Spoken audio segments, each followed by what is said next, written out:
हाम्रो परमपिता परमेश्वरलाई धन्यवाद होस्। हामीले यो जकरियाको पुस्तकबाट जो बाइबल अध्ययन गरिराखेका छौँ अनि प्रभुले हामीलाई यो जकरियाको पुस्तकबाट धेरै कुराहरू म आफै पनि तपाईहरुलाई अध्ययन गराउँदै गर्दा म आफैले पनि धेरै कुराहरू सिक्ने मौका पाइराखेको छु।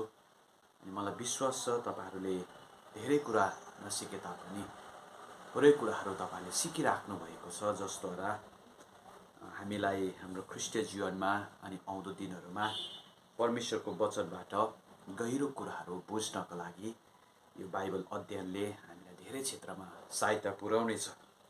र आजको दिन पनि परमेश्वरले हामीलाई दिनुभएको छ अनि परमेश्वरलाई नै धन्यवाद चढाउँदै तपाईहरु सबैलाई पनि हाम्रो यो बाइबल अध्ययनको 26औं सिरिजमा 26 सिरिजमा जकरियाको पुस्तकको 12 अध्यायबाट हामी स्वागत पनि गर्छौं।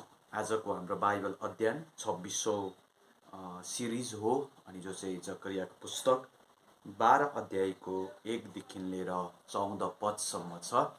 अनि यसलाई हामी भाग भाग गरेर पहिला जसरी हामीले सिरिजहरू भाग भाग गर्दै सिकिराखेका छौं अनि यो अध्यायलाई पनि हामीले भाग भाग गर्दै सिक्ने कोसिस गर्छौं। र अस्तिको हामीले 24 अनि 25 जो हाम्रो बाइबल अध्ययनको सिरिज थियो त्यहाँनिर परमेश्वरले यहुदामा भएको जो गोठालेहरू अथवा हामीले हेरिराखेका थियौं पुजारीहरू, राजाहरू, शासकहरू अनि यिनीहरूले चाहिँ परमेश्वरको विरुद्ध कदम उठाएको कारणले अथवा सही तरिकाले आफ्नो गोठालेको जिम्मेवारी पूरा नगरिराखेको कारणले गर्दा परमेश्वरले उनीहरूलाई दिनुहुने सजायको कुराहरू पछि हामी 13 अध्यायमा पनि यसलाई पढ्छौं, कन्टिन्युएसन जस्तै हामी पाउँछौं।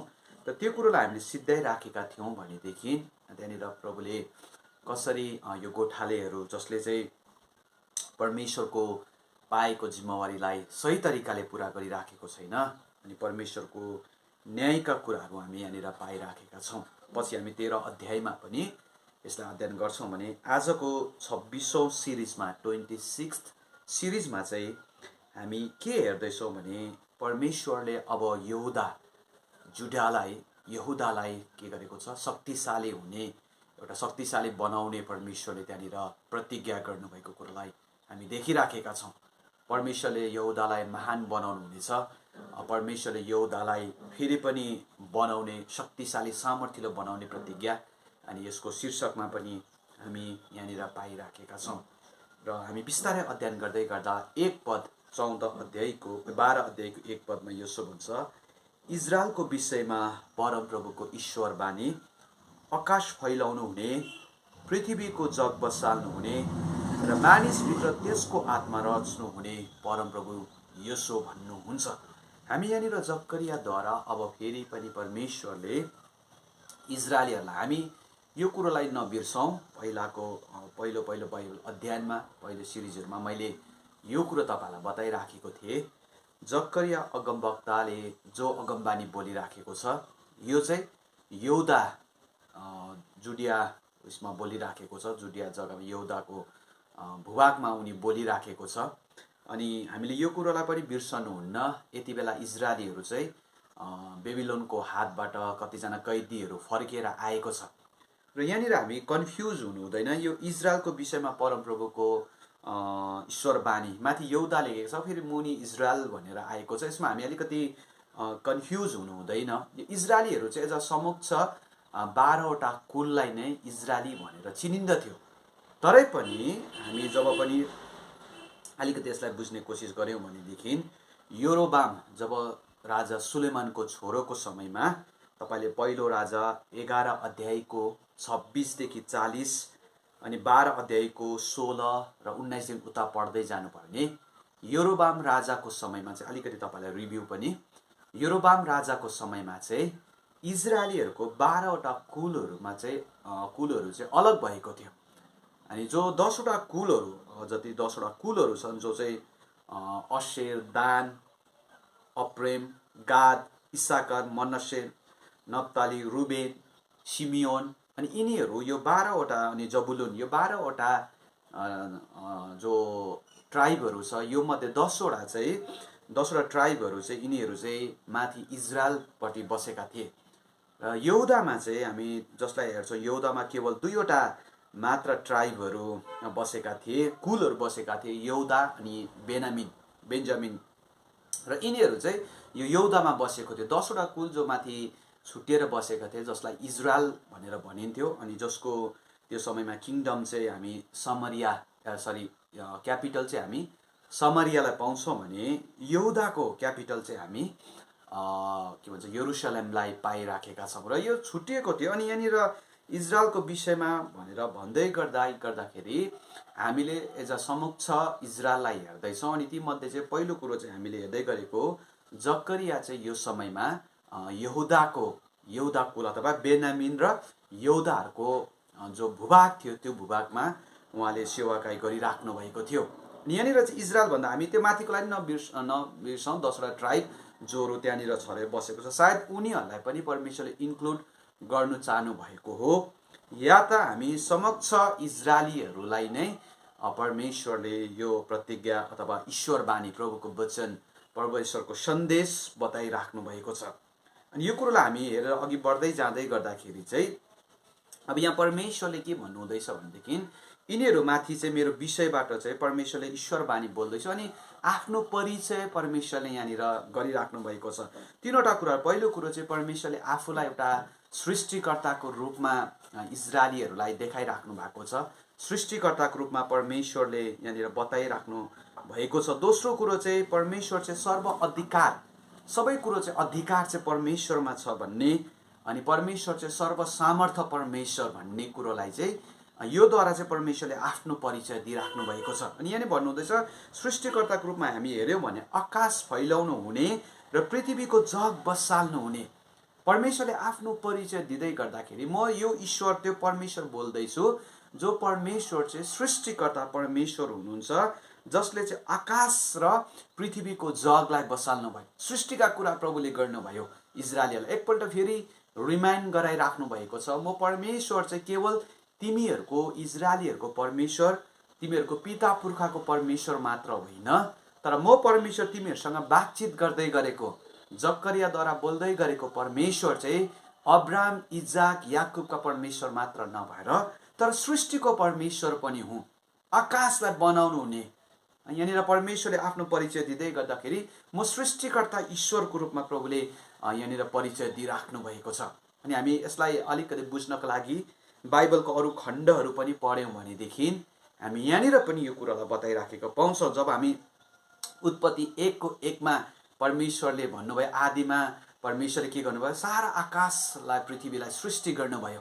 अनि प्रभुले यो कुरो पनि यहाँनिर बताइराख्नु भएको छ। तपाईँलाई म 1-2वटा बाइबल पाठ दिइराखेको छु, जब तपाईँ पढ्नुहुन्छ परमेश्वर हाम्रो सृष्टिकर्ता यो हामीलाई थाहा छ, तर पनि आकाश फैलाउनु हुने भन्ने कुराहरू, पृथ्वीको जग बसाल्नु हुने, फाउन्डेसन भन्ने कुराहरू प्रभुले यहाँ बताइराख्नु हुँदाखेरि तपाईँले उत्पत्ति 1:1 अघि हामीले यसो हेर्ने विचार गऱ्यौँ। त्यस पछाडि भजन सङ्ग्रह 104 को 2 र 2देखि 5सम्म, साम नम्बर 104 को 2देखि 5सम्म हामी पढ्छौँ।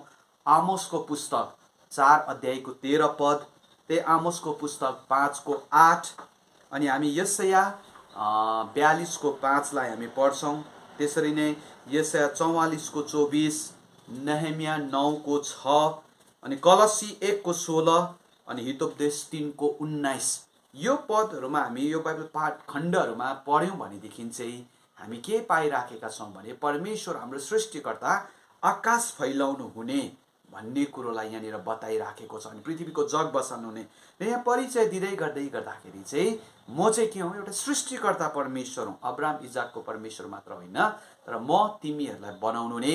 अनि यो अद्भुत जो सृष्टि तिमीहरूले देखिराखेका छौ, यो आकाशका कुराहरूदेखि लिएर पृथ्वीका जगहरू, फाउन्डेसनका कुराहरू, सबै कुराहरू निर्माण गर्ने, सृष्टि फैलाउनु हुने परमेश्वर चाहिँ म तिमीहरूसँग बात गर्दैछु। तेस्रो कुरो प्रभुले यहाँ भन्नुभयो सर्व अधिकार। अब यो सबै कुराहरूले पनि परमेश्वर चाहिँ सबै कुरोमाथि चाहिँ आफ्नो अधिकार देखाउनु हुने परमेश्वर हुनुहुन्छ है। परमेश्वर केवल मानव जातिको रूपमा मानव जातिको अधिकारमा मात्र होइन, तर परमेश्वर चाहिँ पृथ्वीको सम्पूर्ण कुराहरूमाथि नै परमेश्वरको अधिकार छ। सर्व अधिकार भनेको चाहिँ सबै थोकको अधिकार अनि मालिक चाहिँ परमेश्वर हुनुहुन्छ भन्ने कुरोलाई पनि हामी यहाँ बताइराखेका छौँ। अनि सर्वसामर्थ परमेश्वरको पावरलाई पनि हामी यहाँनिर देखाइराखेका हामी पाउँछौँ। किनभनेदेखि भनिएको छ र मानिसभित्र त्यसको आत्मा रच्नुहुने परमप्रभु येशू भन्नुहुन्छ। अनि यहाँनिर इजरायलीहरूलाई परमेश्वरले अब केवल सृष्टिका कुरा मात्र बताउनु भएन, आकाश फैलाएको कुराहरू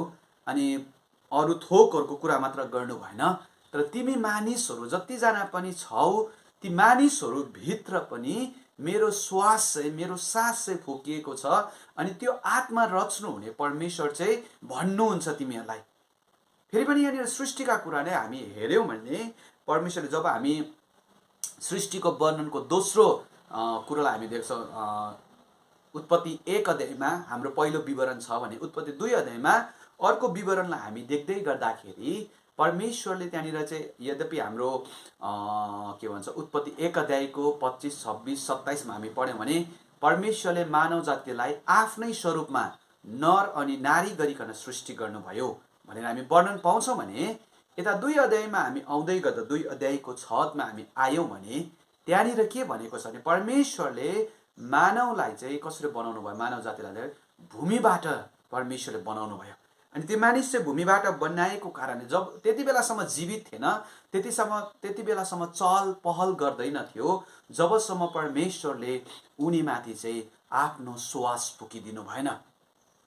हामी यहाँनिर सास भन्ने पढ्छौँ, श्वास भन्ने पढ्छौँ, तर यो शब्दलाई हिब्रू शब्दलाई हामी हेऱ्यौँ भनेदेखि 2:7मा हिब्रू शब्दलाई यसलाई हेऱ्यौँ भने रूह भनेर भनिएको छ।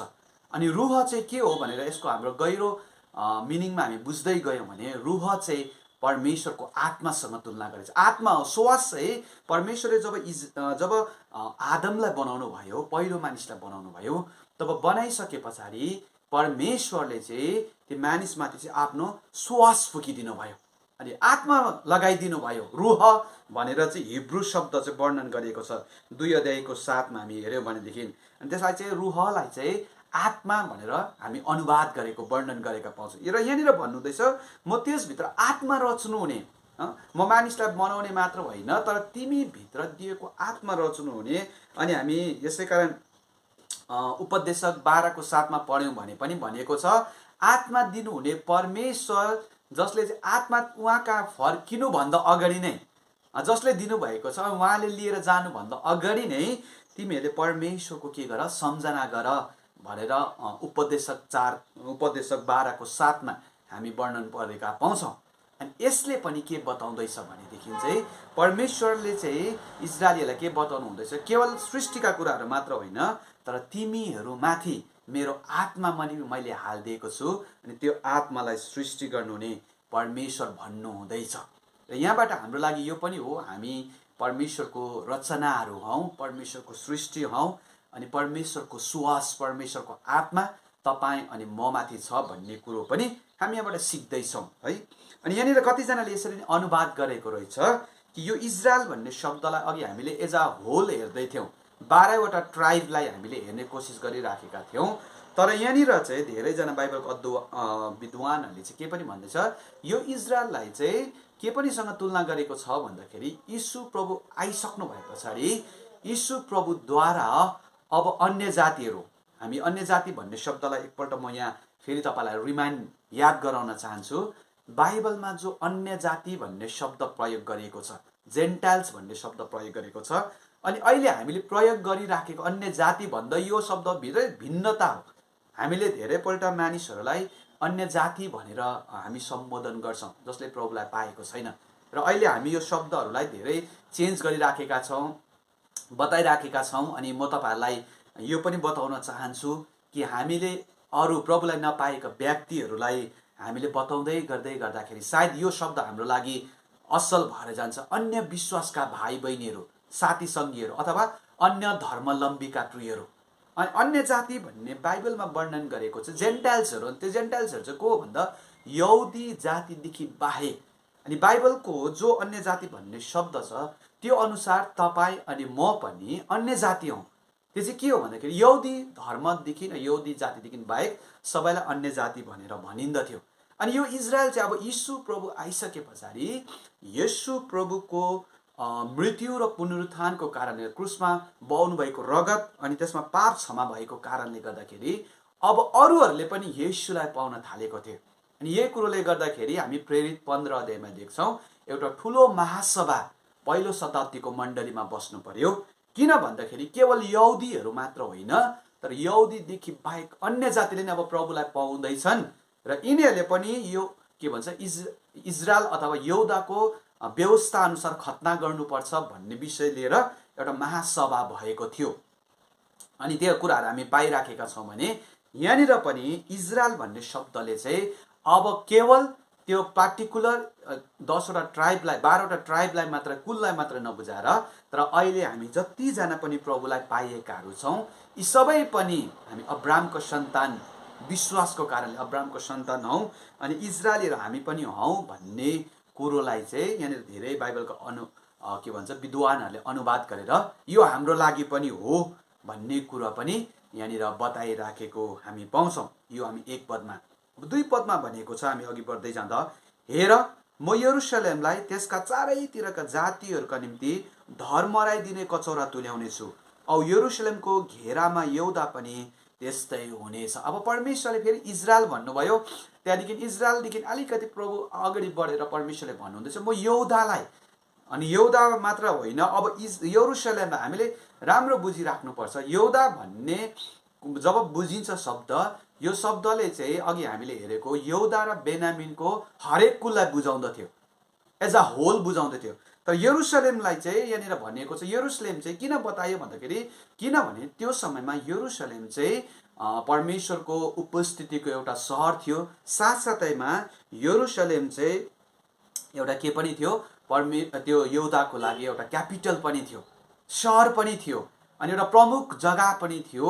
अनि प्रमुख सहर भएको कारणले गर्दा अब परमेश्वरले यहुदाको क्यापिटल त्यहाँनिर के भन्छ यरुशलेमलाई, जो चाहिँ हामी बाइबलतिर हेऱ्यौँ भने यरुशलेमको धेरै हामी सिग्निफिकेन्सहरू पाउँछौँ, महत्त्वहरू पाउँछौँ। पछि गएर प्रकाशित वाक्य 21-22मा त नयाँ यरुशलेमको कुराहरू गरिएको छ। अनि यरुशलेम अहिले हाम्रो लागि पनि महत्त्वपूर्ण छ किनभने त्यही जग्गामा प्रभु यीशु ख्रिस्टको जन्म भएको कुराहरू। अनि यही कुरालाई लिएर नै यरुशलेमलाई त्यहाँ त्यो समयमा पनि इम्पोर्टेन्ट थियो किनभने यरुशलेममा नै परमेश्वरको मन्दिर सुलेमानद्वारा निर्माण पनि गरिएको थियो। अनि यो कुराहरूलाई हामी यहाँनिर देख्दै गर्दा अब यरुशलेम पनि र त्यसका चारैतिरका जातिहरूका निम्ति धर्मराइदिने कचौरा तुल्याइदिनेछु। अब यरुशलेमलाई म यो कुरो बनाउँदैछु अरू जातिहरूको बिचमा, सायद यहाँनिर भनिराखेको चाहिँ परमेश्वरले भनिराख्नु भएको चाहिँ त्यहाँनिर अरू जातिहरू पनि थिए जो चाहिँ यहुदा र बेन्यामिन कुल बाहेक अरूहरू पनि त्यति बेला थिए। त्यति मात्र होइन, यो अरू जातिहरू भनेको सायद छिमेकी राष्ट्रहरू हो, जुन राष्ट्रहरूले चाहिँ यो यहुदाहरूमाथि चाहिँ के गरेको थियो, अधिकार जमाएको थियो। अनि कतिले भनेको छ यो सायद बेबिलोनलाई पनि तुलना गरिएको छ, अस्सरिया, पर्सियन, जो चाहिँ सामर्थ्यलो त्यति बेला राष्ट्रहरू थियो जसको अधीनमा चाहिँ इजरायलीहरू यहुदाहरू बस्नु परेको थियो, इजरायल बस्नु परेको थियो। अनि परमेश्वरले यहाँनिर भनिराख्नु भएको चाहिँ अब यरुशलेमलाई चाहिँ उनीहरूको निम्ति चाहिँ म एउटा धर्मराइदिने कचौरा तुल्याउने छु, त्यो कुरा बनाउने छु है। यहाँनिर परमेश्वरले धर्मराइदिने भन्ने चाहिँ हाम्रो इङ्ग्लिस ट्रान्सलेसनमा चाहिँ के बताएको रहेछ भन्दाखेरि मातेर त्यो धर्मरिन्छ नि, मानिसहरू मातेर मात लागेर यता रिङ्गडा चलेर यताउता हिँडेको जस्तो गर्छ, धर्मरिन्छ मानिसहरू, अनकन्सियस जस्तो भइराखेको हुन्छ, त्यो भनेको छ। अनि यहाँनिर चाहिँ भन्दैछ कचौरा म दिनेछु, जुन कचौराको कारणले गर्दा चाहिँ अब यरुशलेम चाहिँ अरूहरूको लागि चाहिँ एउटा कठोरताको कारण हुनेछ भनेर भनिएको छ। अनि यो कचौरा धेरैजनाले यसरी अनुवाद गरेको रहेछ। पहिलो कुरो चाहिँ यो कचौरा चाहिँ परमेश्वरको न्यायका कुराहरू बताएको हुनसक्छ। यो कचौराले चाहिँ परमेश्वरको न्याय, जब परमेश्वरको न्याय र सजाय चाहिँ यरुशलेममाथि परेको थियो, परमेश्वर कस्तो हुनुहुन्छ भन्ने कुरो चाहिँ अब अरूले पनि देखेर भयभीत हुनेछन् भन्ने कुरोलाई पनि अनुवाद गरेको रहेछ। दोस्रो कुरो चाहिँ यो चाहिँ के हो भन्दाखेरि चाहिँ हामीले अस्तिको 24 अनि 25 जो हाम्रो बाइबल अध्ययन थियो, 24 अनि 25 बाइबल अध्ययनको सिरिजमा हामीले 11 पदमा हेर्दै गर्दाखेरि चाहिँ गोठालाहरू परमेश्वरको विरुद्ध गएको कारणले गर्दाखेरि चाहिँ अब यो कचौराले चाहिँ के गर्छ, उनीहरूमाथि पनि परमेश्वरको सजाय हुनेछन्, जसको कारणले गर्दाखेरि चाहिँ अरू क्षेत्रका मानिसहरू पनि होसियार हुनेछन् भनेर अनुवाद गरेको रहेछ। अनि कतिजनाले चाहिँ कचौरा भन्ने शब्दलाई हेर्दै गर्दा चाहिँ परमेश्वरको क्रोधसँग पनि तुलना गरेको हामी पाउँछौँ। जब तपाईँ हामी यशायाको पुस्तक 51 अध्यायको 17 अनि त्यही यशाया 51 को 21 देखि 23 अनि यिर्मया 25 को 15 देखि 26 सम्म हामी पढ्यौं भने परमेश्वरको क्रोध भनेर पनि हामी त्यहाँनिर तुलना गरेका पाउँछौं। अनि यहाँनिर चाहिँ भन्नु हुँदैछ जे भए तापनि इन्टरप्रिटेसन जे भए तापनि अब परमेश्वरले त्यो कचौरा चाहिँ यरुशलेममाथि खनाउनु हुनेछ, जसको कारणले गर्दाखेरि चाहिँ अरू छिमेकी राष्ट्रहरू पनि त्यसलाई देखेर चाहिँ उनीहरू भयभीत हुनेछन्, उनीहरू घबराहटमा पर्नेछन्, उनीहरू चिन्तितमा पर्नेछन्। या त उनीहरू परमेश्वर, यिनीहरूको साँचो परमेश्वर चाहिँ अब यरुशलेममा बास गर्नु भएको कारणले गर्दाखेरि चाहिँ अब हामी चाहिँ उनीहरूमाथि विजय हुन सक्ने छैन रहेछौँ भन्ने कुरा पनि सायद यो प्रकारको कुरा पनि उनीहरूले अनुभव गर्नेछ। अनि त्यहाँ भनेको छ अब यरुशलेमको घेरामा यहुदा पनि त्यस्तै हुनेछ। केवल यरुशलेम मात्र होइन, तर यरुशलेमको व्यक्तिहरू बाहेक यहुदा जो चाहिँ हामी समुच्च यहुदा र बेन्यामिन कुललाई त्यहाँनिर भएको इजरायलीहरूलाई हामी हेर्दैछौँ। अनि उनीहरू पनि अब के हुनेछन्, यस्तै भएर उनीहरू पनि बस्नेछन्। यहुदा पनि शक्तिशाली हुनेछन् अनि यरुशलेम मात्र होइन, तर यहुदा पनि यस्तो अवस्थामा हुनेछ भनेर भनेको छ। यहुदाको पनि परमेश्वरबाट अब ती कचौराहरू पिउनेछन्। अनि जुनै कचौरा भए तानि परमेश्वरको सजाय होस्, परमेश्वरको आशिष होस्, जसको कारणले गर्दाखेरि अब यहुदाले पनि अनि यरुशलेमका बासिन्दाहरूले पनि परमेश्वरको उपस्थितिको महसुस गर्नेछन्, जसको कारणले छिमेकी राष्ट्रहरू के हुनेछन्, भयभीत हुनेछन्, चिन्तित हुनेछन्।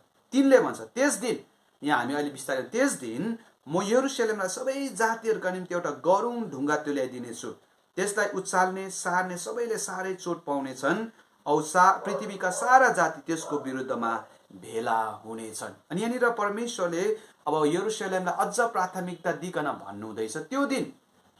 अनि त्यस दिन यहाँनिर यो हो भनेर हामी भन्न सकिराखेका छैनौँ। अनि धेरैजनाले त्यस दिनलाई यसरी अनुवाद गरेको रहेछ, अनि हामी यसरी अनुवाद पनि गर्न सक्छौँ। पहिलो कुरो चाहिँ त्यस दिन जब परमेश्वरले जकरियाद्वारा मानिसहरूलाई, इजरायलीहरूलाई, यहुदाका मानिसहरूलाई हौसला दिकन मन्दिर निर्माण हुँदैछन्। अनि मन्दिर पूर्ण स्थापित भइसके पछाडिको पो समय हुनसक्छ। मन्दिर पूर्ण स्थापित भइसके पछाडि जब त्यो समर्पण भइसक्छन् त्यस पछाडि त्यो समय पो हो कि भनेर पनि हामी तुलना गर्न सक्छौँ। अनि कतिजनाले चाहिँ यसो भनेको छ, परमेश्वरले यरुशलेमलाई अरू जातिहरूको निम्ति धर्माउने कचौरा बनाएपछिको समय पो हो कि, अब या त परमेश्वरले इजरायलीहरूलाई अथवा यहुदा यरुशलेमलाई दिएको सजाय पछाडि, सजायको कारणले गर्दाखेरि अघि हामीले प्रिभियस भर्समा जो पढ्यौँ, 2 पदमा पढ्यौँ, धर्मलाई दिने कचौरा बनाउने छ, अथवा त्यो सजाय, त्यो आशिष जे पनि होस् कचौरा, त्यो भइसके पछाडिको जो एउटा समय छ त्यो समयलाई पो यहाँनिर अनुवाद पो गरिएको हो कि। अनि भनेको छ परमेश्वरले प्रतिज्ञा गर्नुभएको अनुसार यहुदा यरुशलेममा पुरा पूर्ण व्यवस्थित वा आशिष भएको दिन पो हो कि भन्ने अनुवाद पनि छ है। परमेश्वरले प्रतिज्ञा गर्नुभएको छ। जब तपाईँ जकरियाको पुस्तक 8 अध्यायको 11 देखि 13 सम्म पढ्नुभयो भने परमेश्वरले इजरायलीहरूलाई अथवा यहुदामा भएका इजरायलीहरूलाई, त्यहाँ भएका यहुदीहरूलाई परमेश्वरले फेरि पनि पूर्ण स्थापित गर्ने, आशिषले भर्ने, पूर्ण आशिषले भर्ने प्रतिज्ञाहरू गर्नुभएको छ। अनि परमेश्वर स्वयं उनीहरू कहाँ आएर बास बस्ने प्रतिज्ञा गर्नुभएको छ। परमेश्वरले उनीहरूलाई मेरो मुहार उनीहरूमाथि राख्नेछु भन्ने प्रतिज्ञा गर्नुभएको छ। अनि त्यो प्रतिज्ञा पछाडिको समय पो हो कि भनेर यहाँनिर हामी अनुवाद गर्न सक्छौँ। अनि कतिजनाले भनेको रहेछ होइन होइन, सायद यो त प्रभु परमेश्वरले यीशु प्रभुको अथवा न्यायको कुरा पो गर्नुभएको हो कि। जब न्याय पछाडि हामी प्रकाशित वाक्यको पुस्तक हामी 21 अध्यायमा जब पढ्छौँ भने त्यहाँनिर हामीले यो पाइराखेको कुराहरू हो। 21 अध्यायमा नयाँ स्वर्ग र नयाँ आकाश, नयाँ पृथ्वी भनेको छ। अनि स्वर्गीय यरुशलेम भनेर 21 अध्यायको 9 पददेखि वर्णन गरेको छ। अनि त्यो समयको कुरा पो गरिएको हो कि भनेर अनुवाद गरेको छ। तर यो समयलाई हामी निहाल्दै गर्दै गर्दाखेरि तर परमेश्वरले भन्नुहुँदैछ अब त्यो दिन चाहिँ म के गर्नेछु, यो यरुशलेमलाई चाहिँ एउटा गरुङ ढुङ्गा सरह तुल्याउने छु। यो यरुशलेमलाई चाहिँ म यति साह्रो आशिषको कारण बनाउने छु। अनि यो यरुशलेमलाई चाहिँ यहाँनिर भनेको छ गरुङ ढुङ्गा। अनि यो ढुङ्गा धेरैपल्ट मैले हेर्दै थिएँ, अध्ययन गर्दै थिएँ। अनि यो ढुङ्गालाई यसरी अनुवाद गरेको रहेछ, हल्लिनु नसक्ने अथवा निकाल्नु नसक्ने, अनि कुनै एक जग्गादेखि अर्को जग्गा पनि के गर्नु नसक्ने, लिएर जानु नसक्ने। अनि त्यो कुरा म बनाउने छु भनेर भनिएको रहेछ। अनि यसरी कारणले गर्दा यरुसलेम चाहिँ अब के हुनेछ, एकदमै पक्का हुनेछ। यरुसलेममाथि चाहिँ अब कुनै कुरो पनि विजय हुने छैन। अब यरुसलेममाथि कुनै शत्रु पनि विजय हुने छैन भन्ने कुरोलाई पनि सायद यो ढुङ्गाले प्रदर्शन गरिराखेको छ।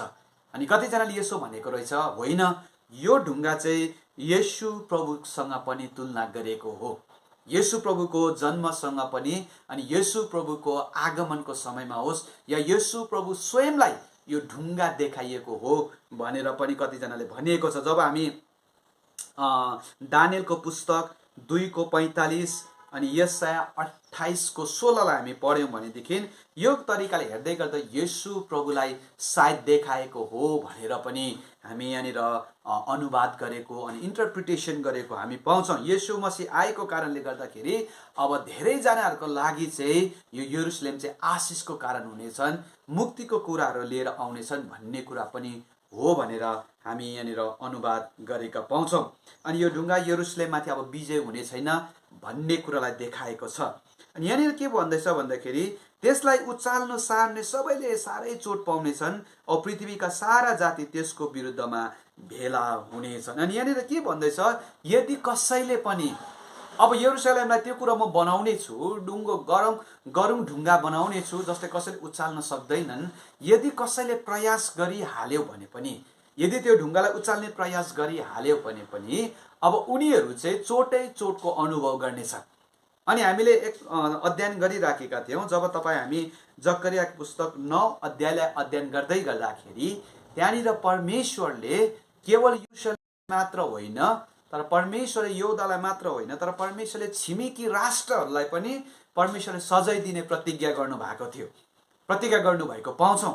अनि यहाँनिर यो कुरा पाइराखेका छौँ कि जकरियाद्वारा परमेश्वरले यरुसलेमको लागि यसो भन्नुहुँदैछ कि यिनीहरूले चाहिँ यरुसलेममाथि हात लगाइहाल्यो भने पनि, तर यिनीहरू आफैले पनि चोटको अनुभव गर्नेछन्, यिनीहरू पनि छोडिने छैनन्, यिनीहरू पनि त्यही प्रकारको अनुभवभित्र रहनेछन् भनेर यहाँनिर सायद परमेश्वरले जकरियाद्वारा बताइराख्नु भएको कुरा हामी यहाँनिर पाइरहेको। अनि भन्छ औ पृथ्वीका सारा जाति त्यसको विरुद्धमा भेला हुनेछन्। हामीले सुरुदेखि नै पढिराखेका छौँ इजरायलीहरूमाथि अथवा यरुसलेममाथि परमेश्वरको विजयका कुराहरू, अनि यरुसलेममाथि धेरैजनाले आक्रमण गरेका कुराहरू हामी पहिलादेखि नै इतिहासमा पनि पढ्छौँ भनेदेखि, अनि भविष्यको दिनहरूमा पनि यो कुराहरूलाई हामी देखिराखेका छौँ।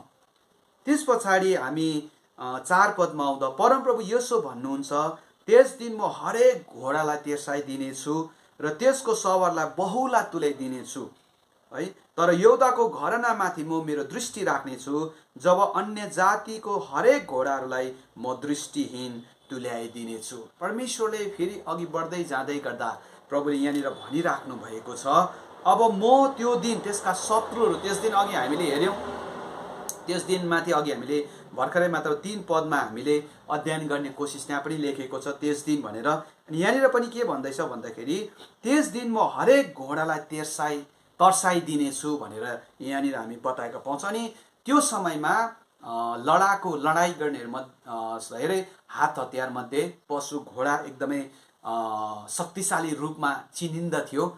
अनि त्यसमाथि सवार भएर शत्रुहरूले आक्रमण गर्ने, अहिलेको वर्तमान समयमा जस्तो हात हतियार हामी त्यो समयमा पाउँदैनथ्यौँ।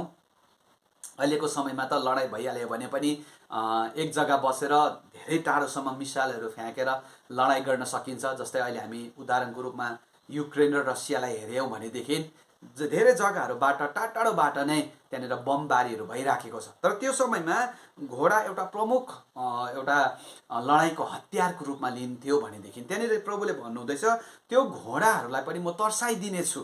त्यो घोडाहरूमाथि पनि अब के हुनेछन्, एक प्रकारको खलबली मचेर आउनेछन्, अथवा भन्नुको मतलब चाहिँ अरू शत्रुहरूको जो हतियार छ, लडाइँ गर्ने हतियार, ती हतियारहरू पनि म निर्मल तुल्याइदिनेछु, ती हतियारहरू पनि म के गर्नेछु, शक्तिहीन बनाइदिनेछु। ती हतियारहरू पनि अब के भनिन्छ, यरुसलेम माथि चाहिँ चढाइ गर्नका लागि चाहिँ काम नलाग्ने हुनेछन्, तर्साइदिनेछु, काम नलाग्ने। अनि त्यो घोडाहरू पनि त्यो अवस्थामा म बनाइदिनेछु। अनि के भनेको छ, र त्यसको सवारलाई बहुला तुल्याइदिनेछु।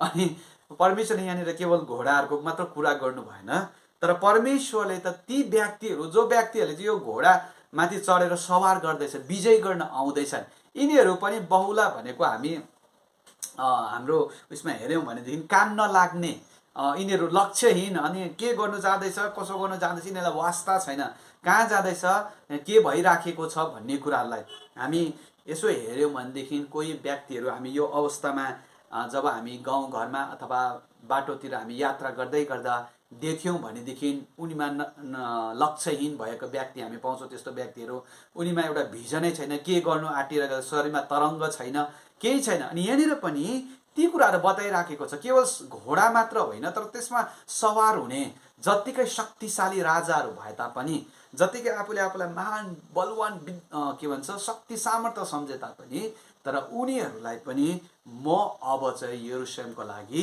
यरुशलेमसित विजय हुने कुराहरूमाथि चाहिँ यिनीहरू पनि अब के हुनेछन्, शक्तिहीन भएर बस्नेछन्। अनि यिनीहरू पनि त्यो कुरामा अघि बढ्ने छैनन्।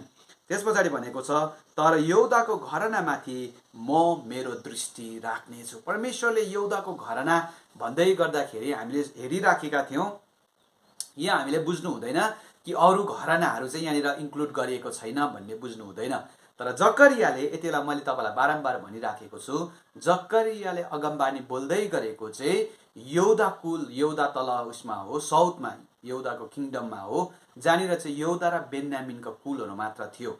अनि यहाँनिर यहुदाको घराना भन्दै गर्दा यी सम्पूर्ण व्यक्तिहरूलाई, सम्पूर्ण यरुशलेमका बासिन्दाहरूदेखि लिएर यो इजरायलीहरू जब तल बसेका थिए, यिनीहरूलाई हामी यहाँ बताइराखेका पाउँछौँ। मेरो दृष्टि, मेरो नजर, मेरो सुरक्षा, मेरो आशिष चाहिँ के भइरहनेछ, तिमीहरूमाथि चाहिँ म के गरिराख्नेछु, बनाइराख्नेछु।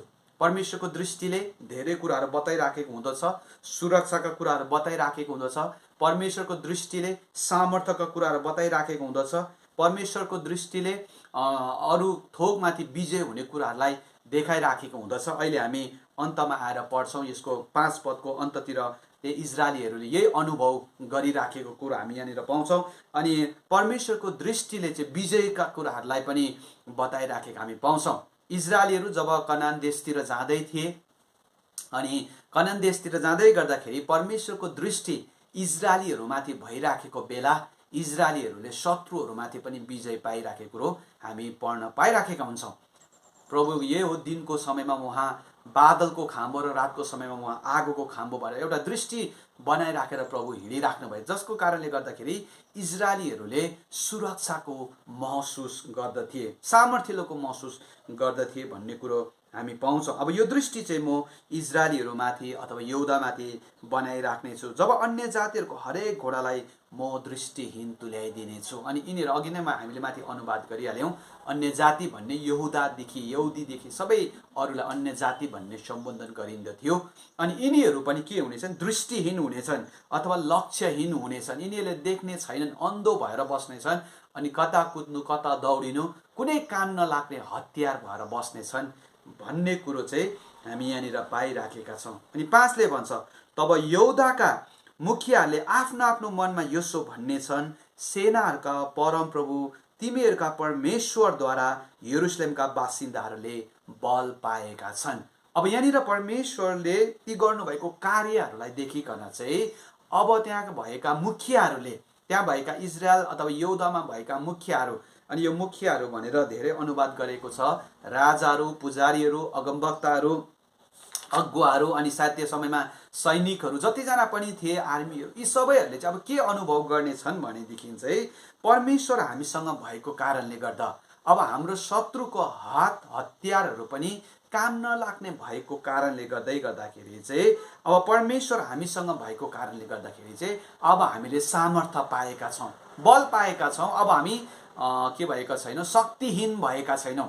यति बेला हामीले राम्ररी बुझिराख्नुपर्ने कुरा चाहिँ के हो भन्दै, भर्खरै मात्र इजरायलीहरू चाहिँ बेबिलोनको हातबाट छुटेर आएको छ।